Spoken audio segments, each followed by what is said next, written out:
developer juga. Tapi khusus untuk dijual nih ya, bahwa nanti yang punya akan menyewakan itu cerita lain. Tapi dari pemilik awal atau dari developer ini diperuntukkan untuk dijual. Bisa per unit, bisa per lantai. Pendapatan penjualan di awal dan memiliki kepemilikan individu. Selanjutnya adalah jenis kantor milik atau gedung kantor milik. Nah, ini dibangun oleh perusahaan atau pemerintah atau yayasan ya, khusus untuk digunakan sendiri sebagai aset operasional. Dan tidak ada pendapatan sewa, tapi ada biaya. Oke. Biasanya alasannya adalah HGB atau hak pakai ya, kalau dimiliki oleh pemerintah. Nah, gedung Kementerian Keuangan, gedung OJK, gedung KPK itu semuanya adalah gedung kantor milik ya. Dia tidak disewakan dan tidak memiliki pendapatan operasional.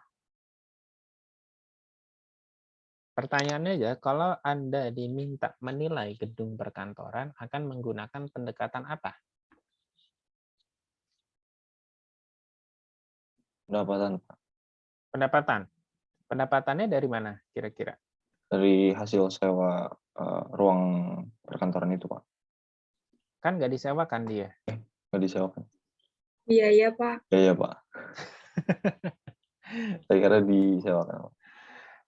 Gedung kantor BPK, OJK, KPK, ya, Kemenkeu. Biaya, si Diana. Iya, Ya. Pak. Iya, Pak. Oke.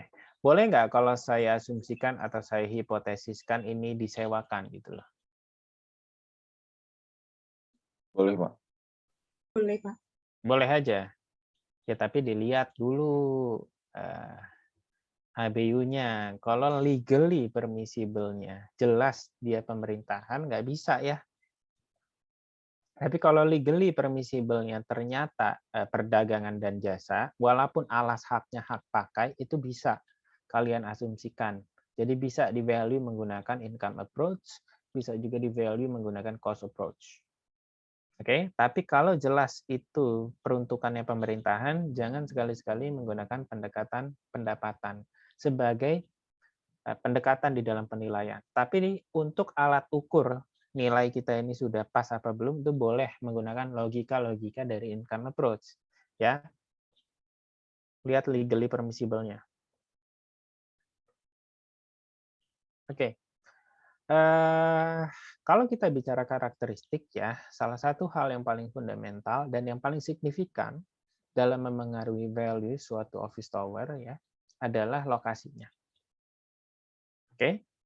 Umumnya dibedakan menjadi CBD area dan non-CBD area. CBD itu apa ya kira-kira ya? Central Business District ya. Atau pusat bisnis lah gampangnya nih. Nah, biasanya ditunjukkan dengan tanda-tanda apa sih CBD itu?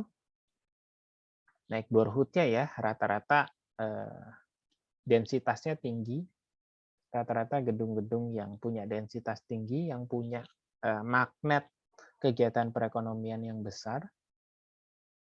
Terus biasanya lebar jalannya itu lebar-lebar ya, luas-luas. Biasanya arus lalu lintas juga padat, ya kan? Fasilitas penunjangnya juga lengkap. Biasanya pedestrian jalannya juga bagus-bagus untuk mendukung pejalan kaki atau pengguna sepeda dan seterusnya. Sarana dan prasarana juga harusnya lengkap. Nah, ini CBD area ya. Nah, di Jakarta itu yang paling apa ya? CBD area dengan the highest economic activities, commonnya disebut dengan Golden Triangle atau segitiga emas. Nah, Golden Triangle ini contains 3 major roads in Jakarta. Pertama adalah Jalan Sudirman, Jenderal Sudirman, Jalan MH Tamrin, dan Jalan Gatot Subroto. Ya, ini membentuk seakan-akan bentuknya segitiga gitu ya. bukan jalannya bentuk segitiga ya, tapi ditarik jadi segitiga gitu loh, titik-titiknya. MH Tamrin, Sudirman, dan Gatot Subroto. Nah, biasanya commercial property bukan hanya office building ya, tapi hotel, apartemen, mall itu memiliki nilai paling tinggi. Ya, karena tingkat permintaannya memang lebih tinggi dibandingkan tempat-tempat lain. Ya. Jadi dia bisa dilihat nih level of CBD itu bisa dilihat dari dua kacamata yang paling mudah. Yang pertama adalah kegiatan ekonominya, yang kedua adalah kondisi fisiknya. Kondisi fisik itu tadi ya, termasuk lebar jalan, neighborhood, sarana dan prasarana, dan seterusnya. Nah, non-CBD area itu biasanya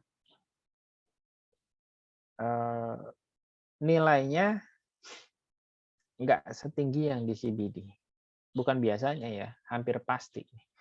Kantor saya kebetulan di Mampang nih, Mampang Perapatan. Dan tarif sewa per meter persegi ya jauh gitu ya. Bisa setengahnya atau seperempatnya dari CBD area. Misalnya di non-CBD ini per meter persegi per bulan 100.000, di CBD ini bisa 250-300.000. Bisa sepertiganya nih di sini. Ya. Tapi kalau kita lihat neighborhood, fasilitas penunjang yang ada di Mampang dan yang ada di Sudirman juga pasti beda total ya. Sudirman punya MRT, lebar jalan besar, benar-benar di pusat kota, neighborhood-nya disekelilingi dengan fasilitas penunjang yang high end, yang sangat mendukung, dan seterusnya.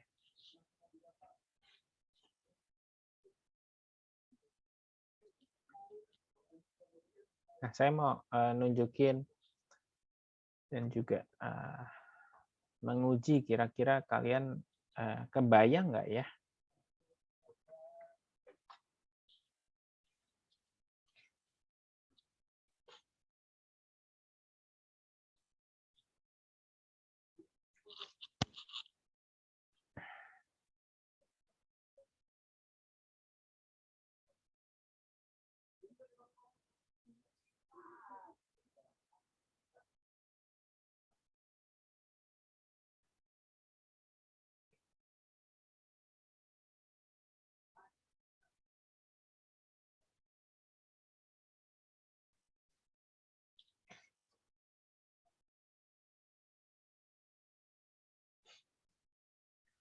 Nah, ini adalah PKN STAN ya. PKN STAN. Tahu kan di mana ya? Harus tahu ya. Kebayang itu letaknya di mana. Dia ada di Bintaro sektor 5 ya. Nama jalannya ada Jalan Bintaro Utama sektor 5. Kalau misalnya kita besarkan peta ini ya, sekitar seginilah. Di level kelurahan gitu ya. Kalau kalian lihat secara fisik ya, secara neighborhood, kira-kira CBD ini ada di mana sih?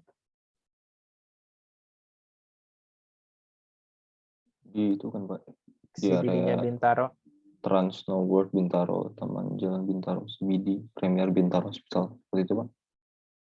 Oke, sekitar sini. Iya Sini Pak, apa sini? di Trans Snow kayaknya Pak.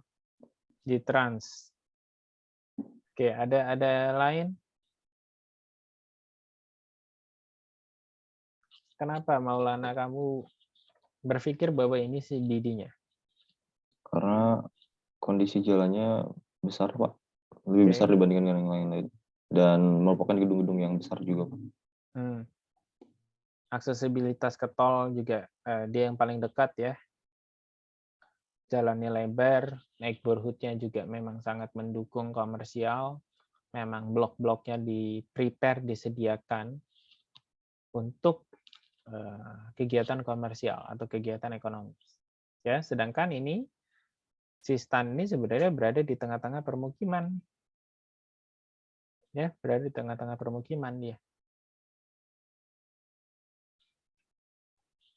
Nah, ini adalah modal utama ya, agar kalian bisa memahami ya sebenarnya kenapa CBD itu ada dan faktor apa yang membentuk suatu CBD gitu ya. Faktor apa yang membentuk suatu CBD? Biasanya dia ditunjukkan dengan lebar jalan yang paling besar dibandingkan yang lain di suatu kawasan. Ya, neighborhood-nya itu fully commercial property biasanya. Jadi yang disediakan blok-blok untuk commercial property, ya, aksesibilitasnya gampang dan dekat. Pasti harga tanah di sini lebih rendah dari harga tanah di sini, lebih tinggi daripada harga tanah di sini. Karena apa? Karena itu tadi, hanya melihat dari sisi fisik ya, kita belum bicara supply demand. Oke.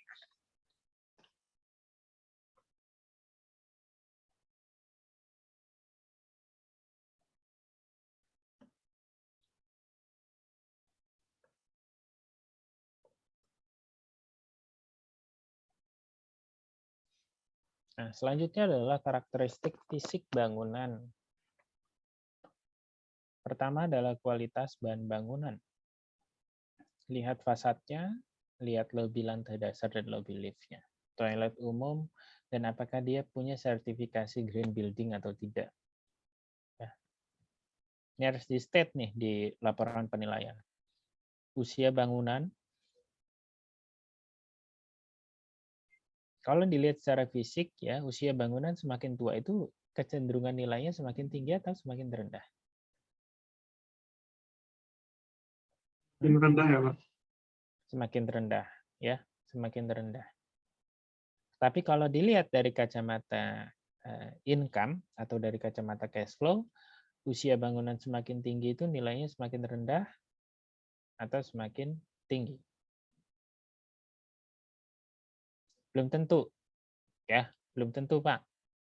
Belum tentu. Karena tidak selalu berkorelasi usia bangunan dan juga cash flow, ya, entah itu pendapatan, entah itu biaya.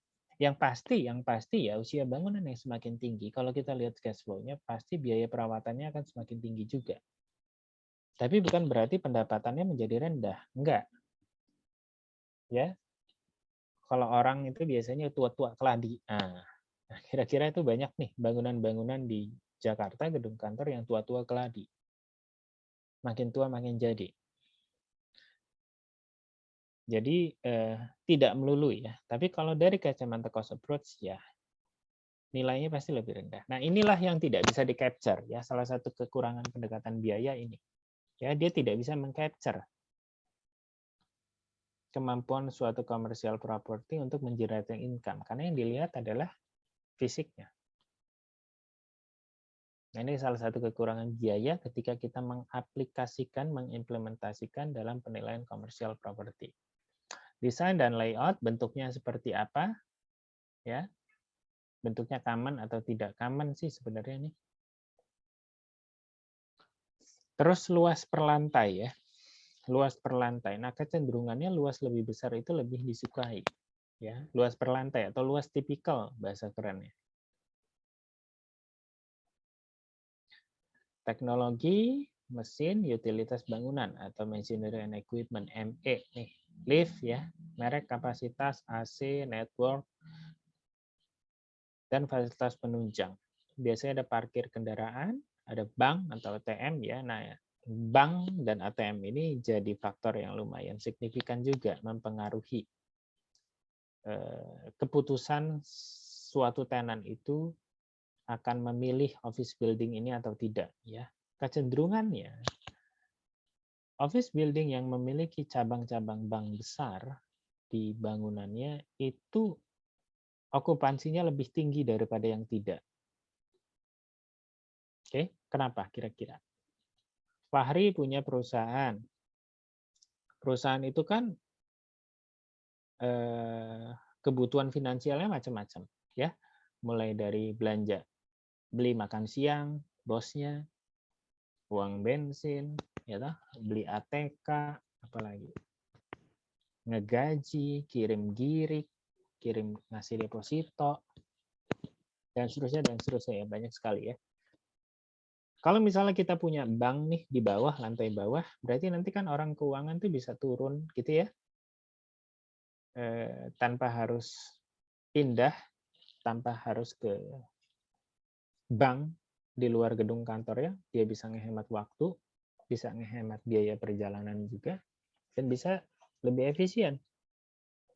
Ya, nah ini salah satu ciri khusus ya, yang secara kasat mata kita bisa oke. Ini office building demand faktornya ada nih. Karena bank besar itu udah nangkring di situ. Kadang-kadang ada 3 malah. Ada BCA, Mandiri, BNI, ada yang cuman BCA, ada yang cuman Mandiri dan seterusnya ya.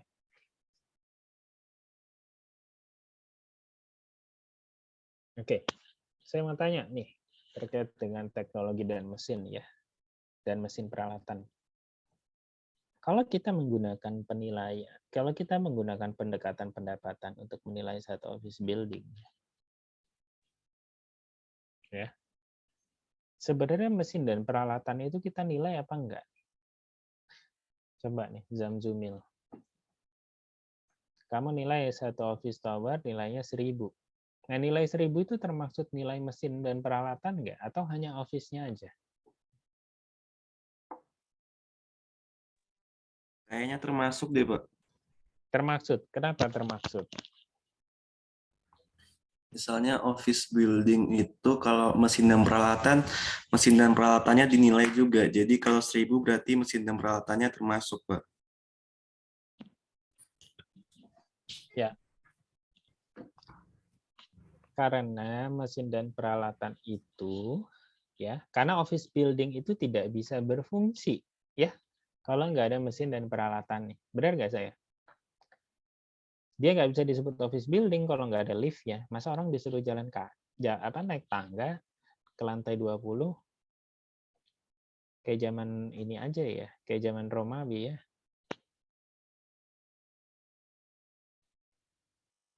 Jadi nggak bisa disebut office building dia kalau nggak ada liftnya, kalau nggak ada AC-nya dia nggak bisa disebut office building. Ya, karena kegiatan operasionalnya tidak berjalan kalau tidak ada mesin dan peralatan yang dimaksud. Ada beberapa istilah umum ya yang common, sering kita dengar gitu ya. Namanya GFA, gross floor area, atau jumlah seluruh permukaan lantai bangunan yang dihitung dari dinding terluar. Ada SGA atau rentable area ya, luas lantai tertentu dalam satu gedung yang ditetapkan untuk disewa atau dijual. Biasanya termasuk koridor, lobi, dan beberapa ruang fasilitas. Nah ini SGA nih namanya ya. Tapi kalau hanya ruangnya doang, nah ini namanya rentable area. Ya, namanya rentable area. Tidak termaksud ruang lift, tangga darurat, dan saluran ME.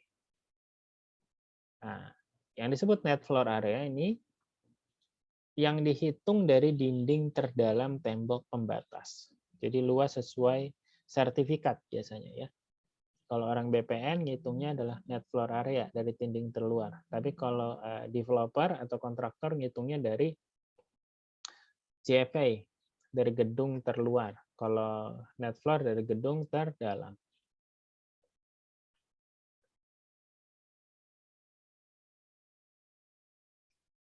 Nah,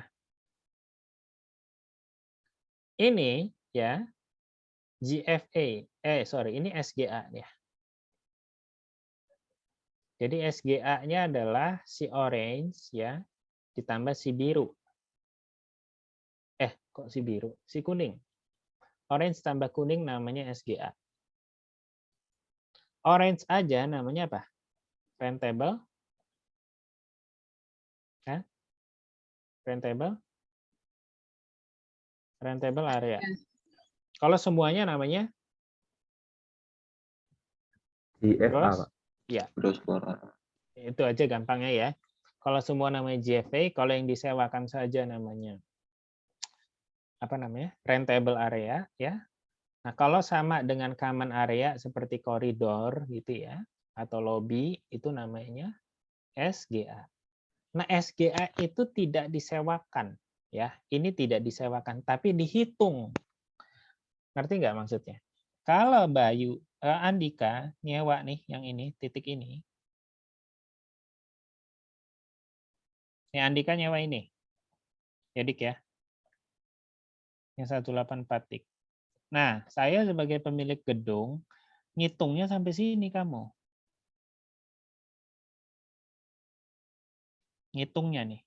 Tapi yang bisa kamu pakai hanya ini. Ngerti nggak, Dik? Nah, ini bedanya ya. Paham, Pak. Paham ya? SGA kamu adalah 184 ditambah yang kuning, ya. Tapi rentable areamu hanya 184. Pertanyaannya berapa yang kamu bayar?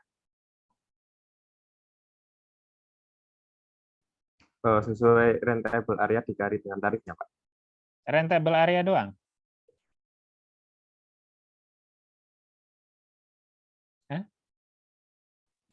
Oh, harusnya sama yang Enggak, kuning kamu juga ya, Pak tambah, ya? ya, SGA kamu ya, Pak. tambah kuning. Harusnya, ya ini bagi saya ya. Tapi kalau saya bilangnya ke kamu, enggak. Tarif sewamu ini udah saya akumulasi nih. Paham nggak? Misalnya ini 10 ya, ya Mbak ya. Tapi ini hanya pengetahuan ya, jangan dipusingkan dengan menilai. Kalau menilai clear, hanya ini aja yang dinilai. Ya, yang diakui sebagai pendapatan. Jadi sebenarnya total yang kamu sewa itu 194. Pakai Excel lah biar ini. Berapa tadi?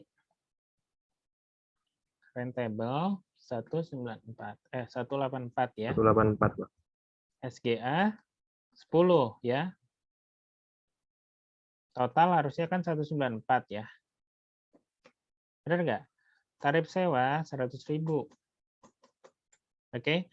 Yang kamu bayar berapa harusnya? Kalau yang sesuai pendekatan pendapatan itu harusnya rentable dikali dengan tarif ya, Pak. Oke, harusnya gini ya. Harusnya gini. Ini dalam kacamata developer ya. Sekali lagi nggak usah dipusingin dibawa ke praktik penilaian ya. Praktik penilaiannya nggak begini. Tapi saya mau ngasih insight. Saya sebagai developer ngitungnya begini loh.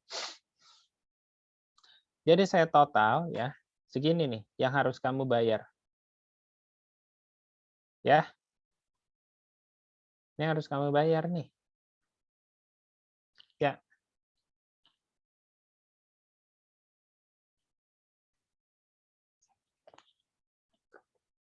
Oke. Ini pesan makan saya.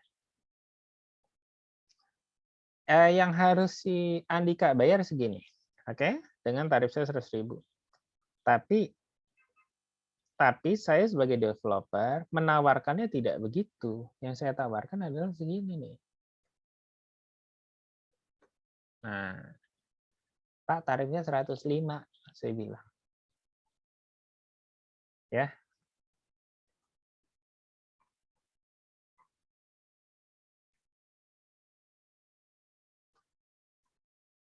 Tarifnya 105, Pak.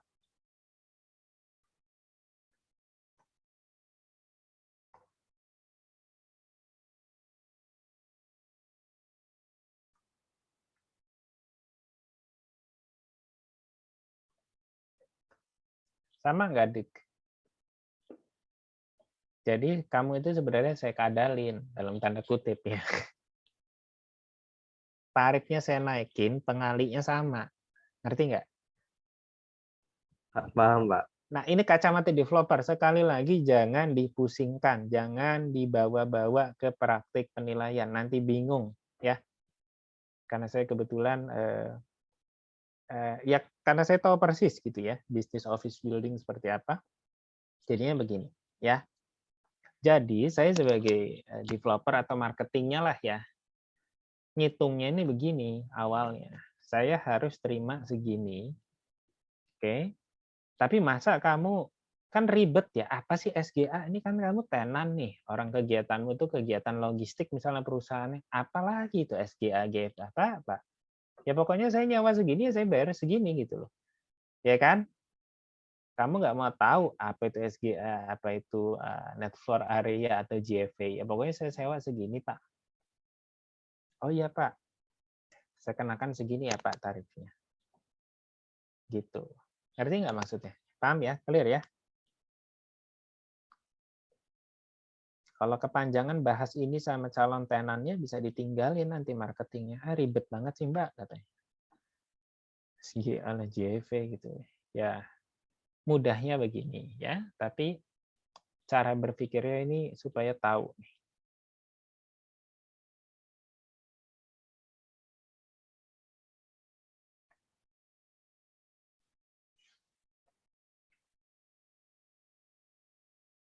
Nah, ini ilustrasi lantai dan luas gedung perkantoran ya. Saya sambil minum ya.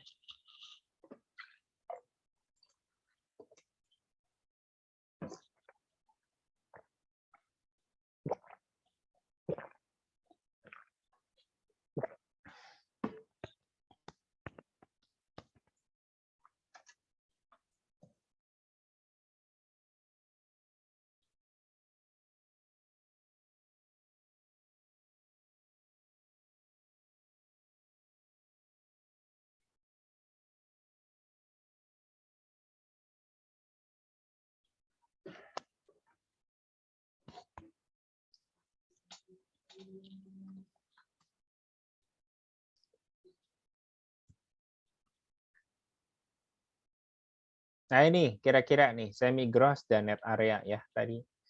Kira-kira beginilah ya.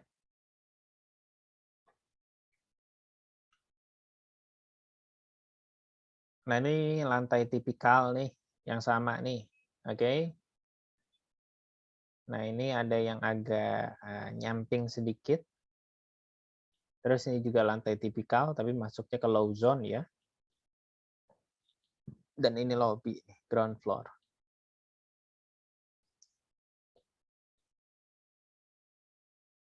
Biasanya bank ini ada di sini ya. Bukan biasanya sih, hampir pasti ada di sini. Pertanyaannya, biasanya tarif sewa low zone sama high zone tuh mana yang lebih tinggi ya? Ada yang mau ngasih insight mungkin di sini.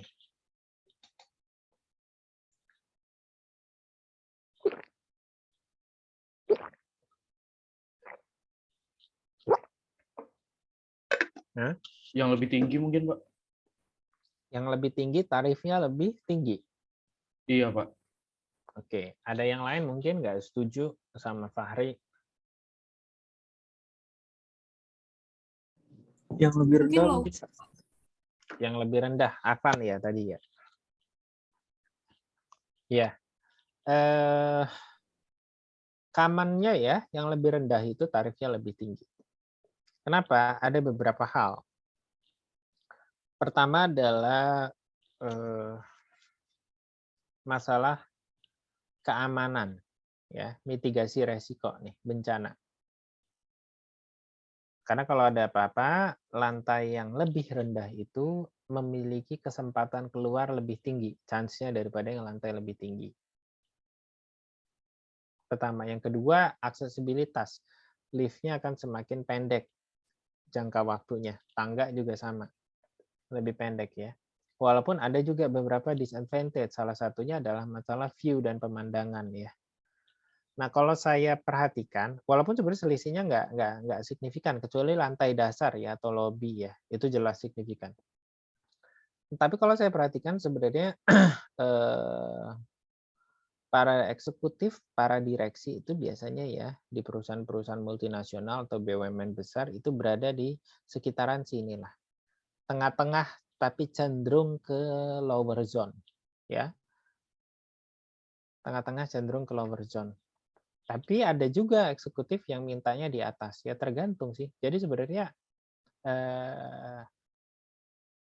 kalau kecenderungan pasar iya ya, lower itu lebih tinggi dari higher. Lower kok lebih tinggi dari higher ya, maksudnya zonanya ya. Walaupun juga tidak begitu signifikan ya. Tapi yang lumayan signifikan itu kalau kita bicara pasar apartemen. Nah, pasar apartemen itu biasanya lower memang harganya lumayan selisihnya. Tapi kalau untuk office rental apalagi enggak begitu. Nah, ini tahapan dalam penilaian gedung perkantoran sama ya, umum. Menentukan tujuan, mengumpulkan data, memverifikasi dan menganalisis data, menganalisis HBU dan mengimplementasi pendekatan penilaian. Ada beberapa data ya yang bisa kita gunakan. Yang pertama adalah data legalitas nih. Tapi sebelum sampai sini ada pertanyaan dulu nggak? Belum ya? Oke, kita lanjut. Data legalitas, sertifikat hak atas tanah atau dokumen kepemilikan lainnya, perjanjian terkait pembangunan atau penggunaan bangunan dalam hal office building ini ternyata dibangun dengan skema BOT atau BTO atau BGS, izin mendirikan bangunan, izin penggunaan bangunan atau izin kelayakan. Nah ini dua barangnya harus ada ya, jangan sampai nggak ada ini. Karena kita mau ngecek HBU-nya, khususnya legally permissible dan physically possible, dan izin-izin lain yang relevan. Lalu lantai. Data bangunan ya. Jumlah lantai dan luas bangunan, gambar site plan, gambar block plan, denah bangunan per lantai. Ini biasanya manajemen ada semua. Informasi spesifikasi bahan bangunan, tahun selesai dibangun, RAB ya ini sebenarnya ya. Tahun mulai operasi, renovasi terakhir, daftar mesin dan peralatan ya. Listnya ini harus dapat juga, termasuk dengan biaya perolehan, terus juga tanggal perolehan, itu harus ada.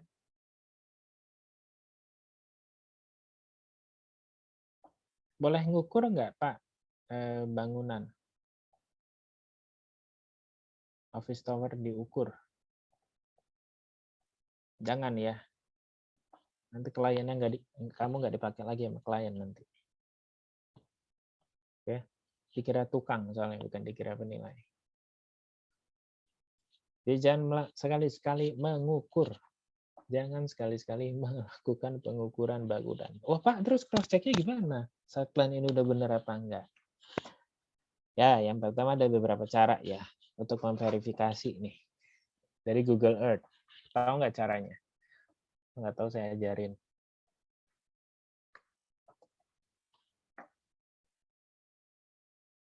Kira-kira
kelihatan nggak?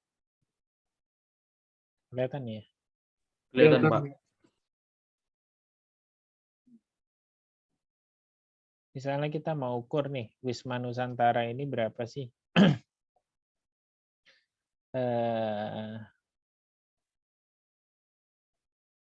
Luasnya ya, dimensinya aja nih. Supaya kita tahu luas lantai tipikalnya berapa. Nah, caranya ini diukur menggunakan ini. Sekali lagi ini hanya memperkirakan, oke?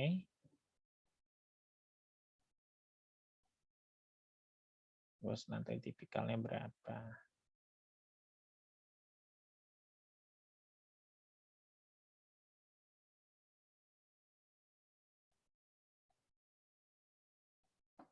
Nah,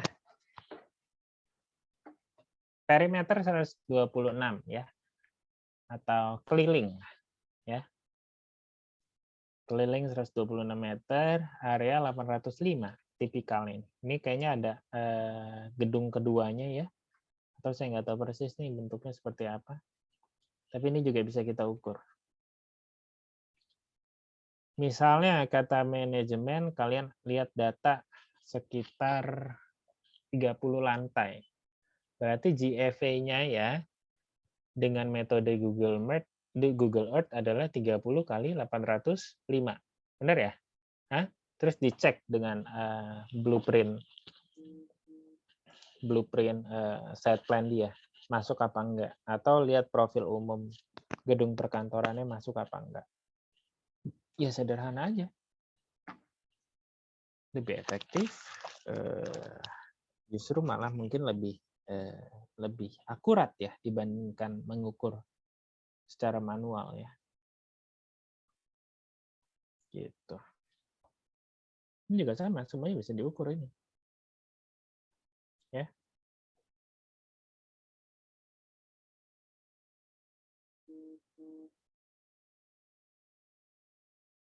Embassy of Japan.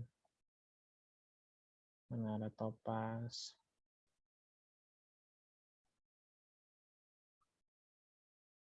Plaza Permata nih.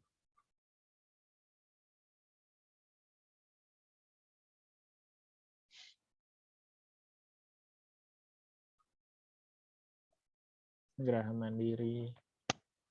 Sering-sering buka beginian ya sebagai penilai ya. Apalagi sekarang kita punya Google Street View-nya kan. Jadi tinggal drop aja sini. Tuh.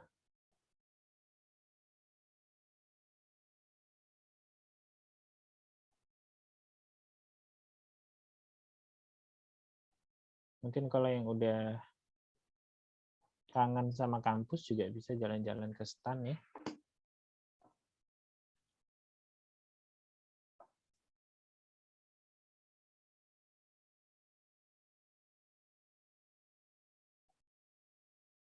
Ini PKN stan nih.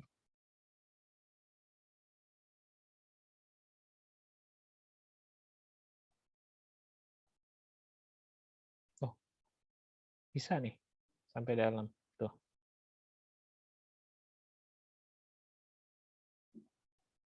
Gimana kampus kalian?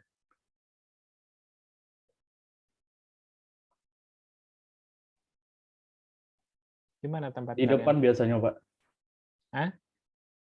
Di Bintaronya, Pak, gerbang Bintaro, Pak. Sini. Iya, Pak, dekat air mancur gitu, Pak. Ya. Tempat pacaran di mana? Sekitar sini ya.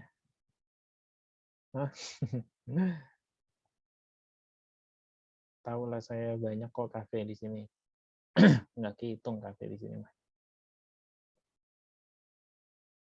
Ini rumah saya di sini nih. Mertilang mana? Nah, di sini nih. Turi, ya.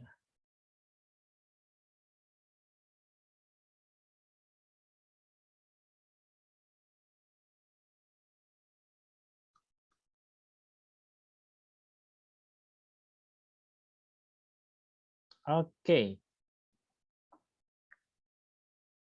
Saya close.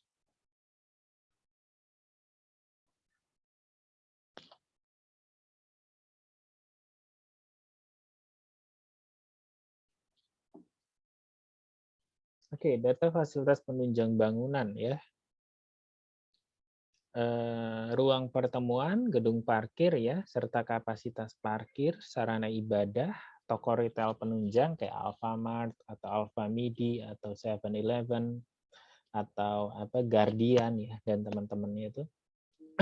Dan food court ya. Karena semuanya ini sebenarnya mendatangkan income kecuali sarana ibadah. Oke, sarana ibadah tidak. Dan tidak boleh ya. Misalnya ada pengelola gereja, kan banyak juga tuh gedung kantor yang dipakai gereja gitu ya, hari Minggu, atau dipakai sholat Jumat juga waktu hari Jumatnya.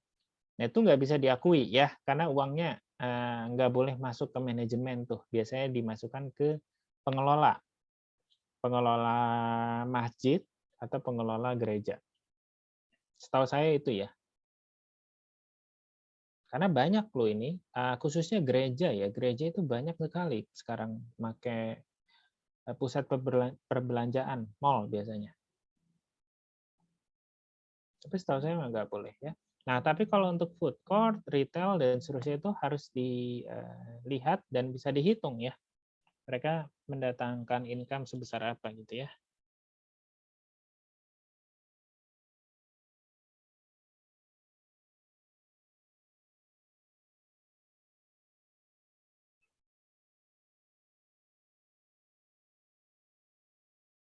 Bentar ya, bentar.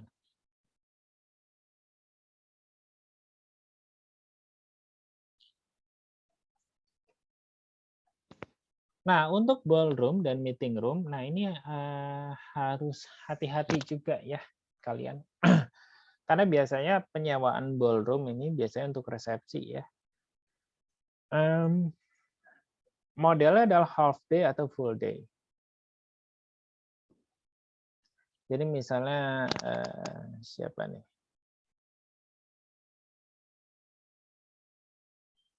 Si Putri ya, Putri Mandar nih. Kamu mau menikah gitu ya. Amin ya suatu saat ya. Tapi udah ada belum nih calonnya? Put. Hah? Belum, Pak, belum. Oh, belum. Saya doain deh segera ya. Itu di antara ini teman-teman yang di sini mungkin. Ya, katakanlah Putri misalnya akan menikah gitu, menyewa bangunan Office 18 gitu di TB Simatupang gitu ya, atau Antam Tower lah. Nah, yang disewa itu adalah ruangannya doang, ya. Dia tidak bayar catering, tidak bayar dekor, tidak bayar apa namanya, tata rias dan seterusnya. Nah, ini berbeda dengan konsep ballroom yang ada di hotel, ya.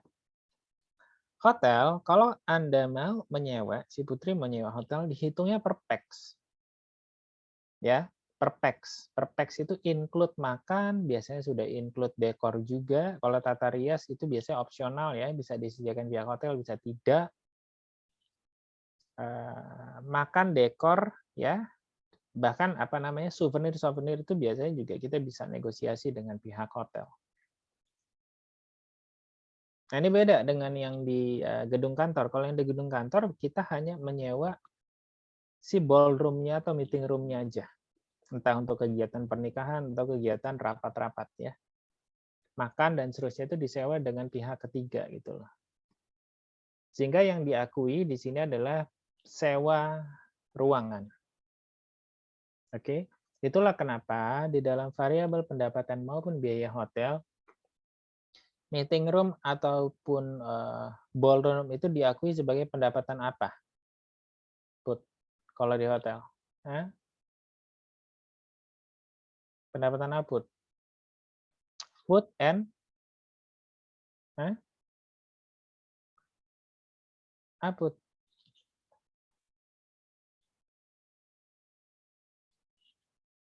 Food and beverage, ya.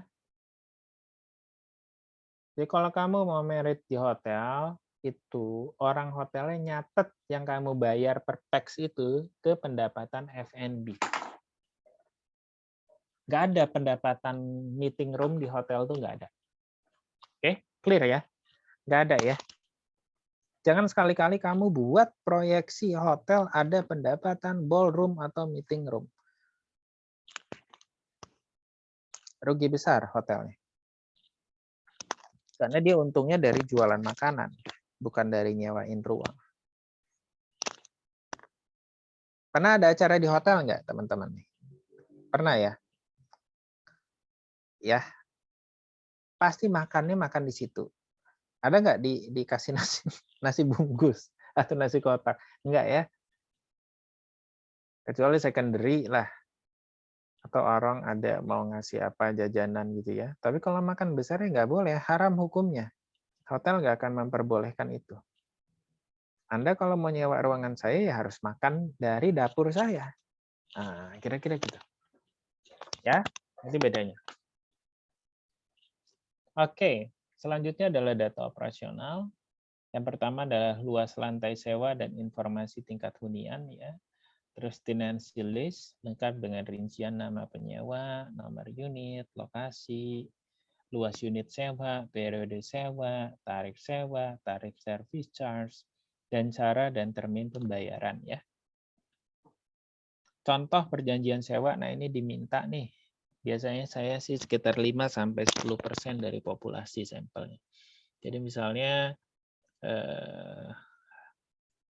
occupied areanya katakanlah 10.000 meter persegi gitu ya. Saya minta kok pakai meter ya. Misalnya ada 100 tenan gitu ya. Masing-masing tenan kan nyewanya beda-beda ya luasnya. 100 tenan biasanya saya minta 10 lah atau 5-10. Saya random aja, random sampling aja. Misal si manajemen ngasih data luas tenan A, PT A, 100 meter persegi di lokasi blok ini, saya minta. Benar kan yang dia catat di laporan laba rugi sama apa yang mereka perjanjikan di kontrak. Supaya ngecek sih, sebenarnya memverifikasi datanya benar apa enggak nih. Terus data statistik operasional, kenaikan rata-rata tarif sewa. Terus juga tarif service charge, tingkat hunian, dan lain-lain ya. Ini biasanya ada semua nih. Terus kalau bicara data keuangan, laporan laba rugi operasional, laba rugi tahun berjalan ya, laporan keuangan audited, dan semua laporan keuangan harus diberikan disclosure resmi. Ada juga beberapa data lainnya, PBB, asuransi, terus juga perjanjian pengelolaan parkir ya.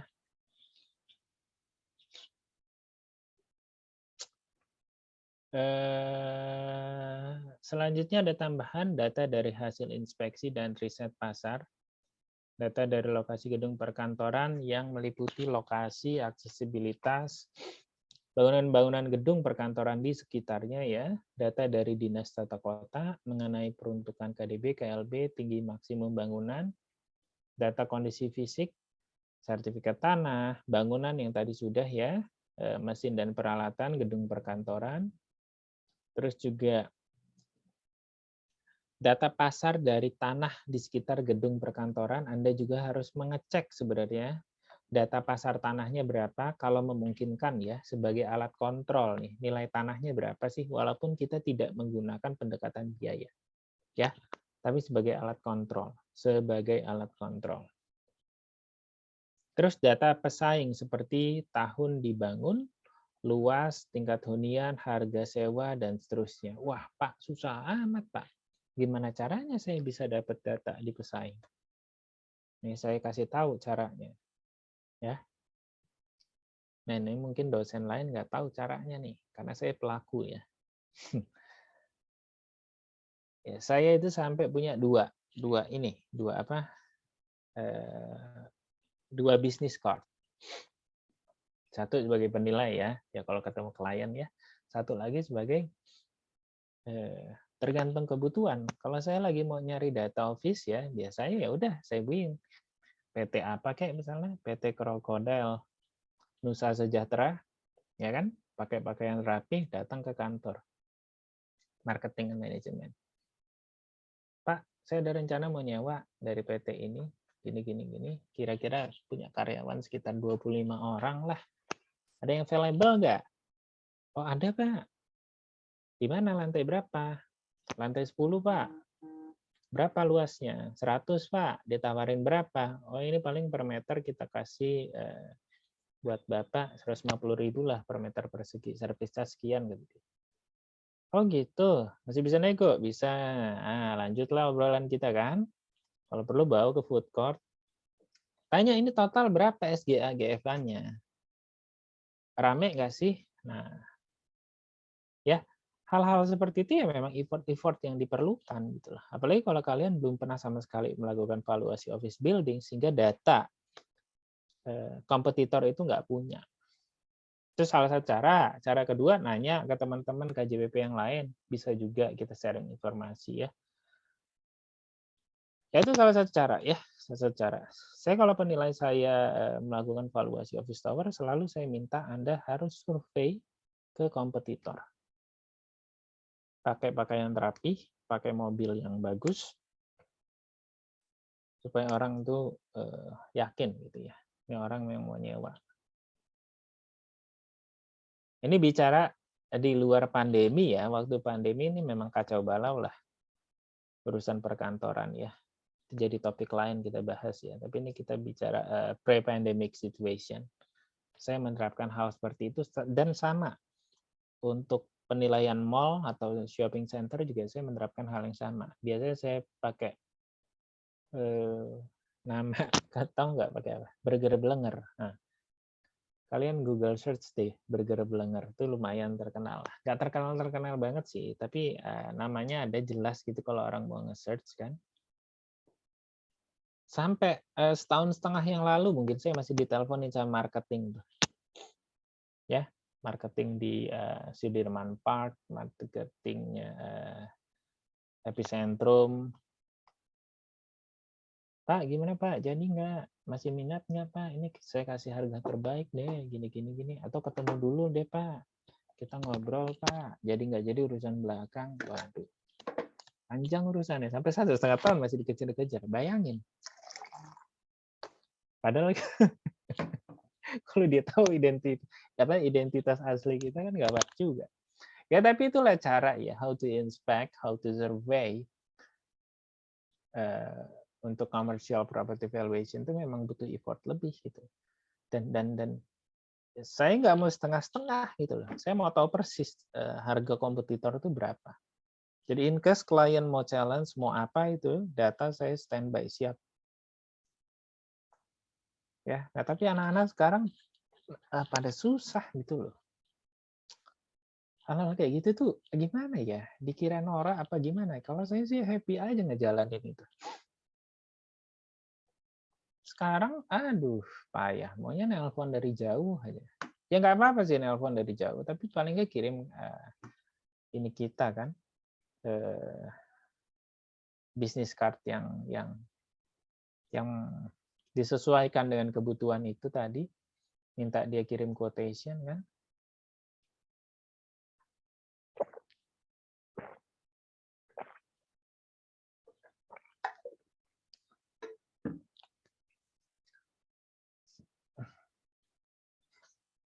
Oke.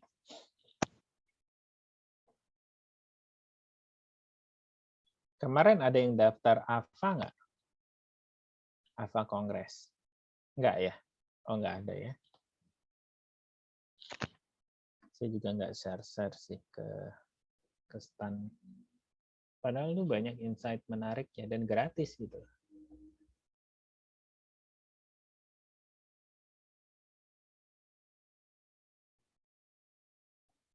Oke.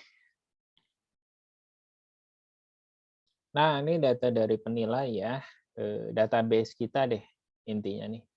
Jual beli gedung perkantoran atau daftar gedung perkantoran yang ada di sekitar objek penilaian, tingkat hunian, ya kan? Data-data keuangan atas operasi, bukan operasi ini, operasional ya, gedung perkantoran yang sejenis yang dimiliki penilai dari proyek penilaian yang lain atau dari pekerjaan penilaian yang lain gitu. Misalnya saya pernah nilai salah satu gedung di MH Tamrin juga, sekarang kita nilai di sekitar 300 meter di sebelah utaranya kan sebenarnya kita sudah punya tabungan data ya. Tabungan data. Oke. Selanjutnya adalah analisis data ya. Ini yang pertama adalah mengevaluasi primary market areanya supaya kita bisa menentukan nanti kalau mau dianalisis kompetitornya, kita membatasi nih kira-kira boundaries-nya itu sampai mana ya. Jangan mampang dibandingin sama Sudirman, sudah pasti nggak ketemu tuh. Ya Sudirman bandingin Sudirman aja dong. Atau Tamrin ya Tamrin aja. Tamrin Sudirman oke lah, sebelah-sebelahan ya. Tapi kalau Tamrin dibandingin dengan TB Simatupang, udah pasti nggak karuan. Oke. Terus pengamatan nih, ada nggak sih rencana pembangunan atau gedung yang sedang dibangun? Kenapa? Karena itu menjadi potensi pesaing, ya, menjadi potensi market competitor. Oke. Terus, ya ini sama sebenarnya nih, yang tadi saya bahas ya, menentukan gedung perkantoran yang menjadi kompetitor, ya.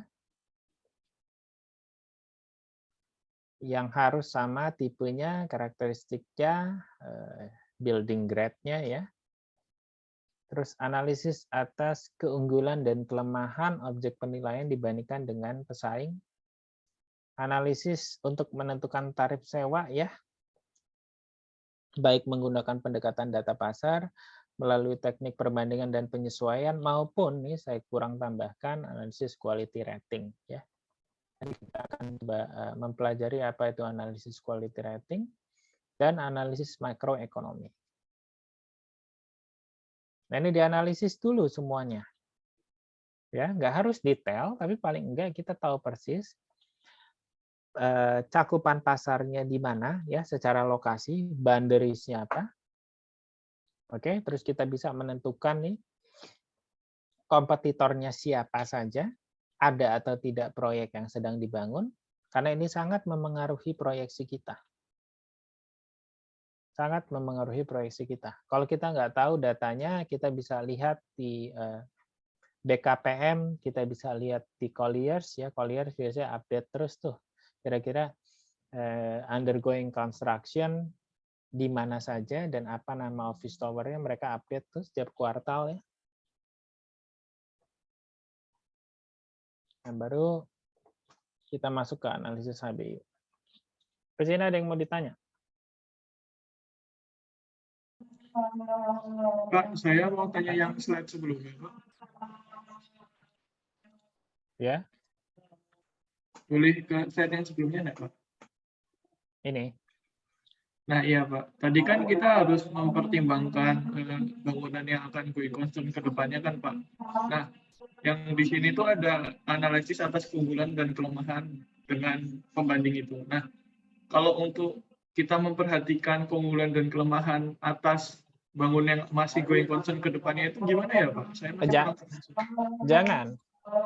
Jangan dibandingkan dulu. Ini suara azan masih masuk nih. Oh iya, Pak, sebentar, Pak. Oke, ya, saya udah tangkap maksudnya. Itu tidak dijadikan pembanding ya, yang akan ya atau under development ya, akan dibangun atau under development itu nggak berkaitan sama keunggulan dan kelemahan, tapi dia berkaitan dengan proyeksi kita nanti. Proyeksi di mana? Di okupansi biasanya ya. Hotel juga sama nih. Hotel juga saya sama menerapkan hal yang sama. Jadi misalnya expected completed construction in about 2024 ya, which is 4 years by now atau 3 years by now ya. Berarti misalnya kita memproyeksikan nih Rip ya, Adit ya. Tahun ini 70, tahun depan 7, katakanlah 75, ambil gampang ya. Berarti sekitar 3 tahun nih, tahun 2024 ya. Itu bisa jadi nggak 80 tuh. Ya. Bisa jadi 72. Paham nggak? Ya. Bisa jadi nggak 72. Misalnya gini ya. Tahun 1, 2, 3, 4 gitu ya. Nih, expected completed.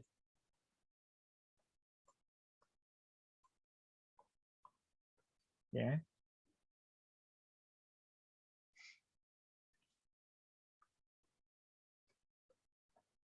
Ini 70.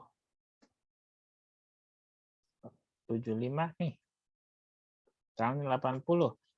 Tahun keempat bisa jadi balik 75 dia. Kenapa? Karena ini akan jadi nih si kompetitor, ya kan? Dengan misalnya SGA yang kurang lebih mirip Satu GFA yang juga kurang lebih mirip gitu loh. Hotel juga sama ya. Hotel juga kalau kita mengekspek satu kompetitor baru yang masih masuk dalam catchment areanya, okupansi kita juga perlu dipertimbangkan untuk diturunkan. Ya, ini terkait dengan supply dan demand. Kalau nggak salah saya pernah jelasin ini ya. Oke, clear nggak sampai sini? Betul, Pak.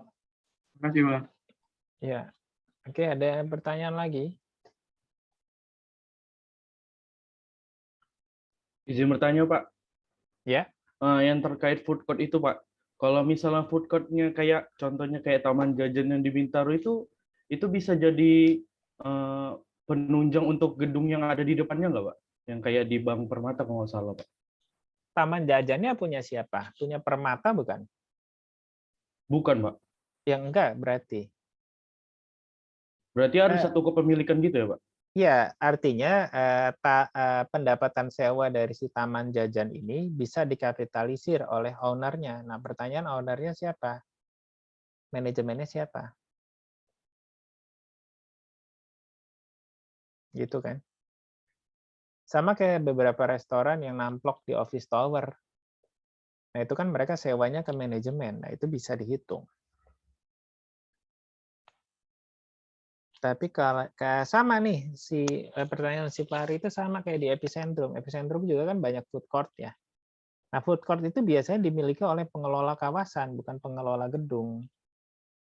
Misalnya pengelola kawasannya kan si Bakri. Kalau pemilik gedung kan ada si siapa ya. Saya nggak tahu juga pemiliknya siapa ya. Tapi pengelola kan biasanya Bakri ya, karena itu kawasannya punya grup Bakri, ya nggak bisa. Karena dampak dari si food court itu berlaku sama gitu ya ke komersial properti yang lain gitu lah. Tidak spesifik kepada 1-2 komersial properti. Oke. Anything else? Terima kasih, Pak. Ya. Oke, kalau nggak ada kita break bentar 15 menit ya. Jam 12 lanjut ya. Jadi udah sempat zuhur nih. Oke ya. Selanjutnya adalah analisis HBU ya. Jadi sama persis sebenarnya ya. Analisis HBU-nya ada 4 ya. Untuk apapun objek penilaiannya. Yang pertama adalah legally permissible. Jadi kita harus memeriksa kesesuaian kondisi fisik yang ada atau mendekati optimalitas dan ketentuan pembangunan yang ditetapkan oleh pemerintah ya. Salah satunya adalah peruntukan land use, KDB, KLB, dan ketinggian maksimum, termaksud memeriksa kesesuaian fisik bangunan dengan ketetapan terhadap izin yang telah diperoleh gitu ya. Jadi misalnya IMB-nya 10.000, ternyata fisiknya 12.000. Nah ini jelas potensi pelanggaran ya. Tapi biasanya kalau gedung kantor nggak mungkin dia melanggar IMB. Biasanya begini-begini nih rumah tinggal, ruko, nah itu ada tuh. Saya nemuin banyak kasus seperti itu ya. Alasannya renovasi. Tapi ternyata dari awal bangun memang sudah melebihi IMB yang sudah ditetapkan. Nah, berkaitan dengan ini, saya coba mau tanya ya. Misalnya ya, diketahui satu tanah yang mana di atasnya ada office tower punya KLB 3 dengan luas tanah 7.000 ya. Nah, adapun GFA objek penilaian itu adalah 18.000. Oke. Nah, kalau kita lihat GFA maksimumnya berapa? Berapa? 21.000, Pak. Oke, 21.000 ya. Berarti ada selisih berapa? 3.000 ya. 3.000, Pak. Nah, ini kalau menurut Chania coba ya. Menurut kamu objek penilaian ini HBU atau tidak? Sudah, Pak. Mungkin sudah, Pak. karena tidak melebihi GFE maksimumnya. Oke, very nice ya. Selama tidak melebihi, sebenarnya secara legal ya, itu it's okay ya. Karena apa? Karena selisihnya ini kan harus diuji dari financial feasibility-nya dulu ya. Oke, kalau misalnya Chania masih monitor kan, kalau misalnya diketahui okupansi satu office tower ini 70% atau ekuivalen dengan 12.600 meter square ya. Kalau dia maksimumkan 21.000, justru okupansinya drop jadi 60%. Benar nggak? Artinya apa? Dengan GFV 18.000 aja dia tidak mampu memenuhi semuanya. Ya. Untuk apa saya keluar tambahan biaya 3.000 meter persegi kalau diketahui 1 meternya 10 juta?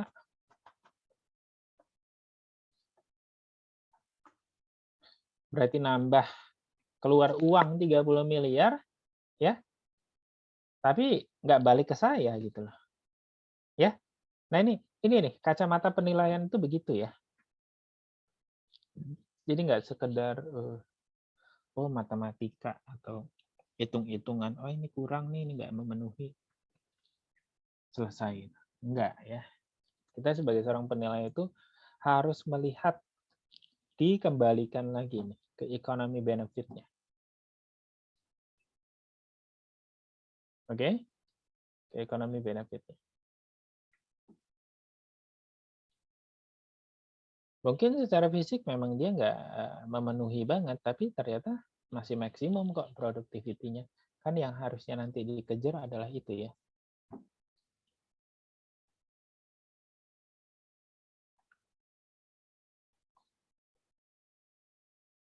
Oke, selanjutnya secara fisik dimungkinkan ya tadi salah satunya. Nah, tambahan lain adalah lokasinya itu harus sesuai untuk kantor. Ya, jadi aksesibilitasnya juga harus mudah. Tadi yang jawab masalah gedung Permata siapa ya? Saya Adit, Pak Fahri, ya. Pak. Pak Fahri.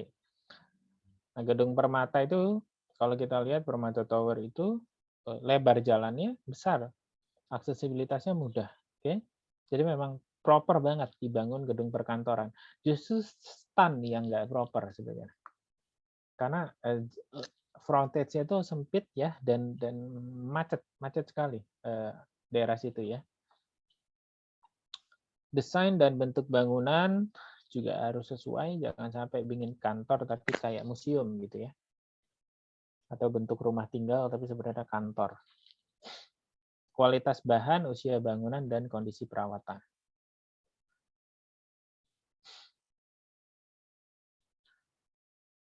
Bagaimana kalau ternyata usia bangunannya itu sudah tua ya?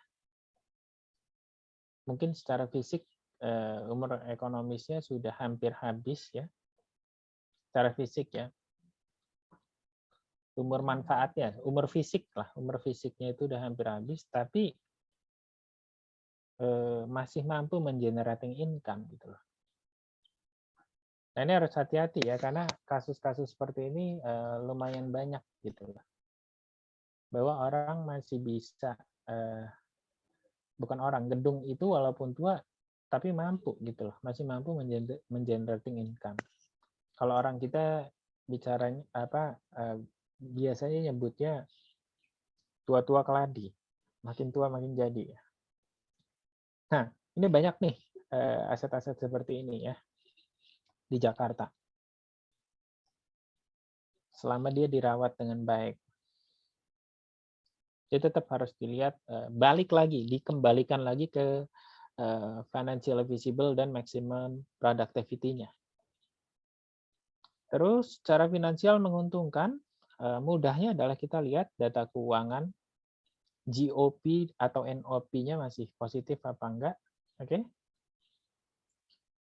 Tingkat huniannya ini masih sesuai di kondisi pasar apa enggak ya? Mungkin dia bisa di bawah average market occupancy atau bisa juga above ya, tapi ada threshold yang harus kita jaga gitu ya. Misalnya dia sekitar rata-rata okupansi pasar 70% ya. Kalau aset ini hanya mampu 30%, ini udah berat nih secara finansial. Ya. Karena untuk nutup biaya operasionalnya aja jangan-jangan udah berat gitu loh, harus menggerus rental revenue-nya. Karena service charge revenue-nya nggak nutup. Ini kan berat nih. Dan yang terakhir adalah maximum productivity. Harusnya maximum productivity ini kalau ketiga uji ini sudah lewat, otomatis dia maximum productivity. Oke. Nah, selanjutnya kita bicara pendekatan penilaian. Nah, pendekatan penilaian, pendekatan pasar ya. Untuk rental office space ya atau office tower kita value pakai pendekatan pasar ini kayaknya less likely ya. Hampir nggak mungkin nih. Biasanya pendekatan pasar ini digunakan untuk memvalue strata title office ya. Tapi data pasar harga jual strata title office ini biasanya bisa digunakan sebagai cara untuk meng-cross check indikasi nilai kita. Ya. Maksudnya gimana sih itu? Maksudnya gini loh. Misalnya ya. Rentable SGA aja deh.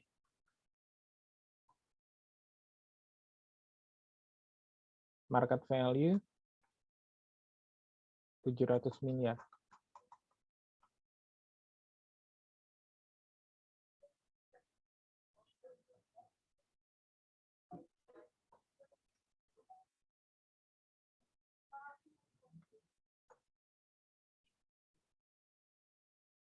Kamu cek nih, strata title office yang dijual berapa? Data 1.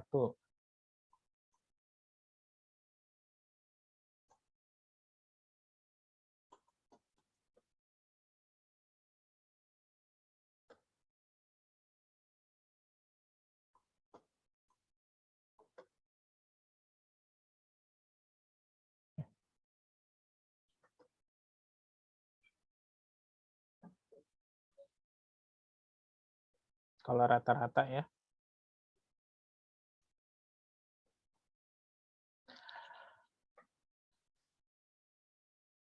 Menurut Niken ya, Niken. Ini kalau kamu lihat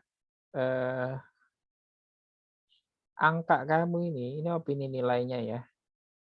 Ketinggian apa sudah pas. Kamu dapat data pasar seperti ini, kamu memberikan opini nilai sekitar 35 juta per SGA-nya. Hah? Apa? Ketinggian ya. Iya. Berarti ada something nih di penilaian kamu. Oh Pak, enggak Pak, Excel saya udah bagus, udah rapih. Nggak ada yang salah link kok. Ya tapi pasar membuktikan seperti ini gitu loh. Ya kan? Nah ini cara untuk mengkoreksi kita. Yang paling efektif itu adalah meng-cross check, mengembalikan angka penilaian ini ke pasar. Logis nggak?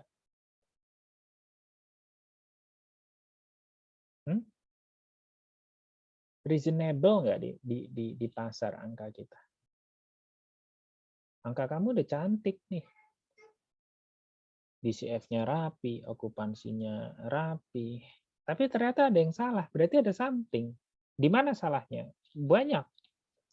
Tarifnya ketinggian, okupansinya terlalu optimis.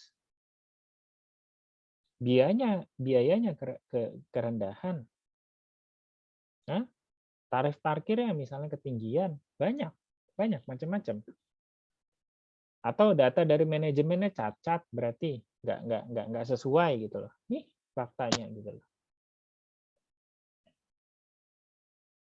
Karena apa? Selevel penilaian publik yang sudah puluhan tahun nih berpraktek ini ada yang apa namanya itu? Kalau orang kepleset di sini. Ya, dia Market value per SGA-nya sekitar 100 juta. Asetnya di Tamrin, Jakarta.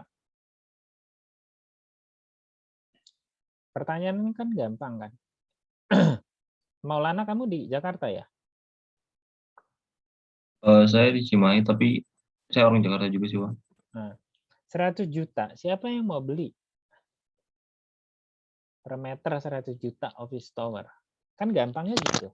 Ya nggak sih? Benar nggak? Kita melakukan penilaian, opini nilainya ketemu 100 juta per SGA. Oh, rapi, Excel rapi, bagus lah, report tuh jadi. Pertanyaan siapa yang mau beli? Kalau dijual siapa yang mau beli aset ini? Gampang kan? Nah itulah ya, saya berkali-kali ngomong bahwa penilaian itu bukan matematika. Oke? Matematika udah canggih, udah benar deh. Di kertas kerjanya udah rapi, bagus.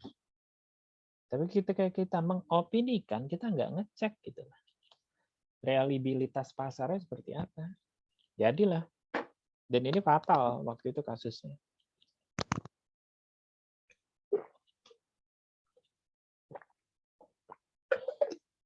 Klien jadi hilang trust sama kita. Saya kembalikan ya. Tadi ya bahas yang ini loh, yang ini ya, poin ketiga dari pendekatan pasar. Tentunya pendekatan biaya, ya kalau menurut SPI dan literatur ya, pendekatan biaya ini pilihan terakhir karena sekali lagi ya merupakan pendekatan yang paling tidak mencerminkan nilai pasar. Apalagi jika objek penilaiannya adalah commercial property, karena kita nggak bisa menghitung gitu ya economic benefit-nya. Yang dihitung itu adalah apa? Biaya bangunnya ya.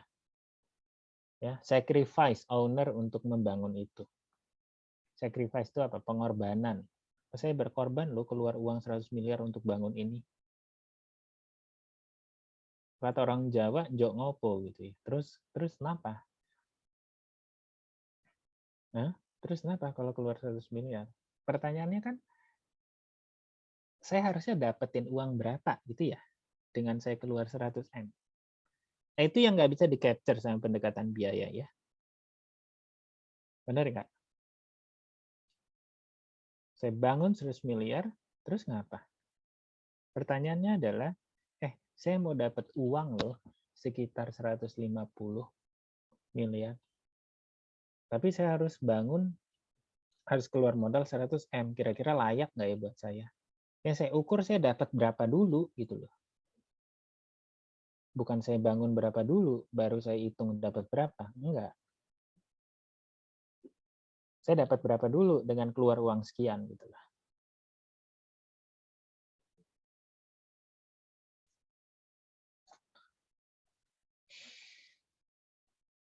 Namun pada praktiknya masih banyak digunakan karena tuntutan pengguna jasa. Terutama untuk tujuan perbankan atau laporan keuangan nih, di mana dibutuhkan pemisahan. Jadi saya biasanya ini sebagai pelengkap ya. Hanya sebagai komplement aja nih. Atau tujuan OJK yang harus menggunakan dua pendekatan. Nah, selanjutnya adalah pendekatan pendapatan nih. Nah, pendekatan pendapatan dari beberapa metode yang ada yang paling sering dan lazim digunakan adalah discounted cash flow. Ya, yang lain juga sebenarnya kurang relevan. Penyisaan boleh kalau yang di value adalah salah satu dari komponen, ya. Nah, ini beberapa hal yang menjadi catatan ya. Cut off date-nya itu jangan sampai salah ya. Periode proyeksi eksplisitnya juga sebisa mungkin bisa dipertanggungjawabkan ya dan disesuaikan dengan kondisi objek penilaian. Kalau semakin stabil pendapatan office tower, maka seharusnya periode proyeksinya harus lebih pendek. Semakin tidak stabil, semakin lebih panjang. Ya. Stabil apa enggak dilihat dari mana? Pertama, okupansi. Oke, bukan numbers, okupansi. 70, 71, 72, 71, 70, 73, 72, 73, segitu-gitu aja tuh 5 tahun terakhir. Ah, udah deh, saya sih buat 3 atau 5 tahun berani. Kadang-kadang ada yang naik turun, lumayan, drop, naik lagi, drop. Saya panjangin deh 7-10 tahun gitu ya. Itu juga boleh. Ya, nggak ada rumusnya, nggak ada standarnya, nggak ada kepastiannya, nggak ada hukumnya mau berapa tahun bikin proyeksi. Apa saya setahun aja? Kalau setahun namanya bukan DCF, namanya direct cap. Realization. Ya, direct cap ya, bukan DCF. Jadi nggak boleh setahun juga nggak boleh, namanya direct cap. Terus frekuensi. Ini harus tahunan ya. Boleh bayarnya bulanan atau 6 bulanan, tapi pendapatannya harus ditahunkan. Tenan bayarnya bisa bulanan, bisa 6 bulanan nih. Oke. Selanjutnya pendekatan pendapatan ya. Memproyeksikan harga sewa dan memproyeksikan kenaikan harga sewa. Saya rasa ini sudah kita bahas ya, lumayan banyak tadi. Nah, ini yang tadi saya bilang quality rating ya. Ada beberapa teknik yang bisa digunakan. Salah satunya ada analisis dengan analisis posisi sewa atau rental positioning atau market positioning dengan teknik tambah kurang ya. Atau dengan teknik scoring. Oke. Kalau tambah kurang itu kayak seperti kita nilai tanah kosong ya, di plus atau di minus gitu loh. Di adjust ya sesuai dengan objek penilaian kita. Sama nih. Kebayang ya? Kebayang ya, kayak penilaian properti residensial persis nih. Nah, kalau scoring ini agak beda. Nah, kalau scoring kita memberikan skor ke masing-masing variabel pada masing-masing properti pembanding. Misalnya apa? Yang lebar jalannya 10 meter, rankingnya 5. 8 sampai 9, rankingnya 4. 7 sampai berapa? 6 sampai 7, rankingnya 3, dan seterusnya. Oke, fasilitas parkir. Kalau fasilitas parkirnya menampung 500, rankingnya 5. 400 sampai 499, rankingnya 4. 200 sampai 299, rankingnya 3, dan seterusnya ya. Tapi ukuran itu harus clear, harus jelas. Supaya kenapa? Supaya kalian tidak subjektif. Ya, terus juga kondisi bangunan itu bisa, atau apa namanya, reputasi developer itu juga bisa. Ya, reputasi developer, tapi itu agak subjektif banget ya. Terus misalnya ballroom ada atau tidak? Kalau ada, kapasitas berapa? Makin besar rankingnya makin tinggi, dan seterusnya ya. Terus di regress ya. Di regress diambil bobotnya berdasarkan hasil regresi, baru dihitung. Pak, kok di regress data cuma 5, data cuma 6? Minimal regresi 30. Iya, kalau lagi ngerjain skripsi atau tesis ya. Kalau lagi melakukan penilaian, kalau kita harus meregress 30 sampel ya, bisa 3 bulan kerjaannya selesai nanti. Ya. Klien juga mau bayar berapa? Udah habis waktu kita. Makanya boleh ya, 5 atau 6 itu tetap diregress. Saya sih standar deviasinya juga nggak ada yang standar literatur ya. Selama masih di atas 80%, 85% lah. Ya kan? Kalau sesuai kan 95 ya. Kalau academic statistik threshold kan 5%. Ada sih 10%, tapi jarang. Kalau di penilaian asal masih di atas 80 lah. Ya, asal masih di atas 80 itu oke kalau saya. Daripada maksain 95 nanti ujungnya nyocok-nyocokin data di modif-modif, lebih baik ya apa adanya aja. Karena memang angka harga properti itu standar deviasinya lebar banget. Jadi menurut saya itu masih acceptable. Tapi jangan dijadikan wahyu ya. Oh, kata Pak Harizul, regresi. Ini commercial property scoring asal di atas 80%. Enggak. Saya juga kalau ditanya dasarnya nggak ada, cuman standar deviasi properti itu lebar, bahkan bisa sampai 30%. Ya. Jadi kalau dari best practice itu masih acceptable. Nah, ini nanti bentuknya kira-kira akan seperti ini ya.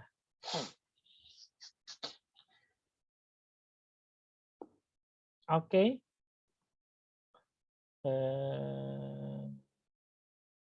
Selanjutnya adalah memproyeksikan pendapatan selain sewa dan service charge ya, seperti tarif utilitas, parkir, iklan, sewa antena. Juga kita bisa memproyeksikan tingkat hunian ya. Tingkat hunian pasar, pesaing, objek penilaian. Ini saya tambahkan ya. Untuk bisa memberikan gambaran, memproyeksikan tingkat hunian, ini ada 3 indikator makro yang bisa kita gunakan ya. Yang pertama adalah pertumbuhan penduduk usia produktif, karena usia produktif itu mereka adalah usia-usia yang siap kerja, ya kan? Pertumbuhan PDRB dan pertumbuhan lapangan kerja. Jadi kalau ditanya, Pak, bagaimana sih memproyeksikan tingkat hunian? Saya kalau dari makro lihatnya dari ini. Ya. Terus melihat ini. Baru ngelihat ini. Nah, ini yang kadang-kadang nggak dapat. Ya. Ini kadang-kadang nggak dapat. Kalau pasar kita bisa dapat, tapi kalau pesaing nih, nah ini agak sulit nih dapatnya. Oke, terus memproyeksi biaya vacancy loss dan collection loss. Ini biasanya juga asumsi ya, karena di laporan keuangan maupun di laporan laba rugi biasanya juga nggak dicatat nih. Ya.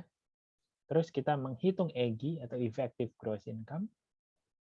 Terus menghitung biaya operasional ya. Menghitung replacement allowance atau reserve for replacement. Tahu nggak reserve for replacement apa? Biaya cadangan pengganti.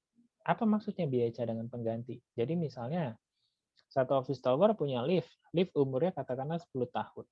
Ya. Kita nilai tahun ini 2021 deh.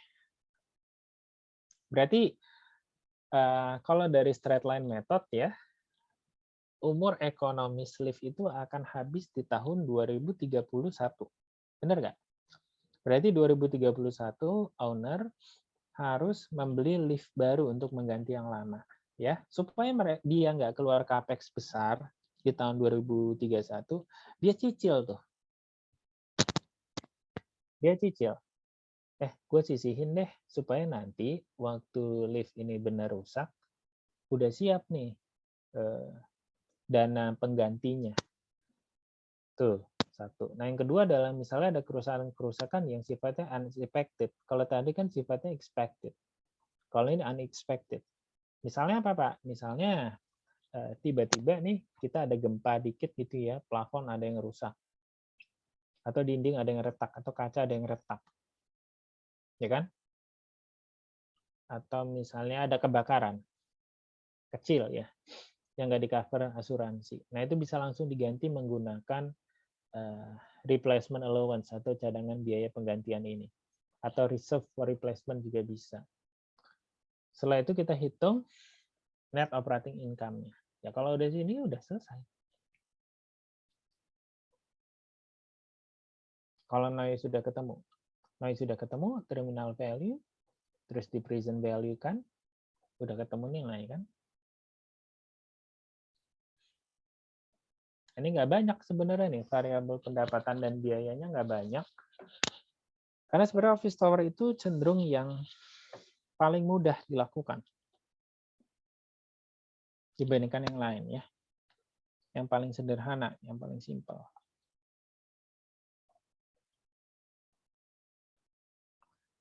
Nah, secara garis besar konsepnya ini ya. Dan ini sama nih, berlaku umum.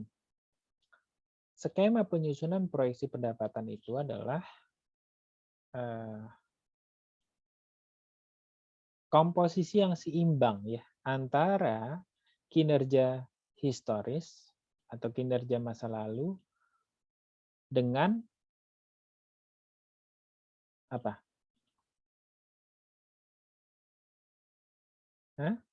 Prospek masa depan, ya.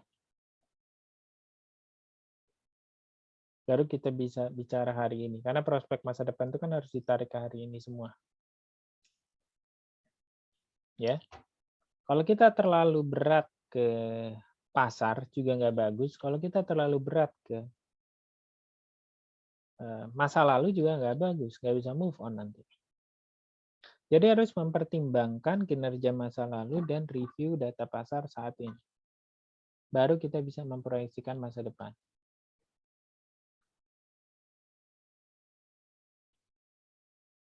Oke. Sampai sini ada pertanyaan?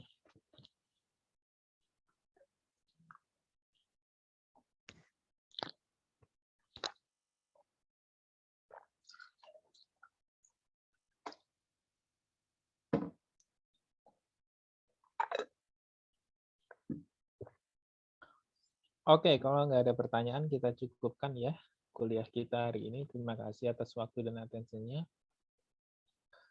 Bila taufiq wal hidayah. Assalamualaikum warahmatullahi wabarakatuh. Waalaikumsalam warahmatullahi Waalaikumsalam. Waalaikumsalam warahmatullahi wabarakatuh. Terima kasih banyak, Pak.